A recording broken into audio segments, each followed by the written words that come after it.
अपघाताचा मार्ग म्हणून ओळखल्या जाणाऱ्या समृद्धी महामार्गावर पुन्हा एकदा भीषण अपघात झाला आहे।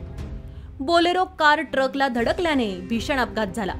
या अपघातामध्ये 3 जणांचा जागीच मृत्यू झाला तर 4 जण जखमी आहेत। या भीषण अपघातात बोलेरो कार घटनास्थळावरून 1.5 किलोमीटर अंतरावर उडाली। बोलेरोचा अक्षरशः चुरडा झाला।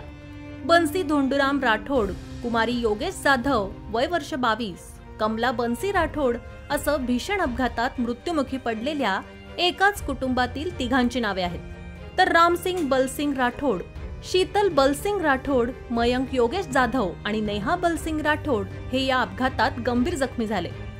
दरम्यान या प्रकरणी अधिक माहिती अशी की छत्रपती संभाजीनगर जिल्ह्यातील वैजापूर येथून जाणाऱ्या समृद्धी महामार्गावर जांबरगाव येथील चॅनल नंबर 420 या ठिकाणाहून आयशर ट्रक हा समृद्धी महामार्गावरून छत्रपती संभाजीनगरच्या दिशेने जात होता।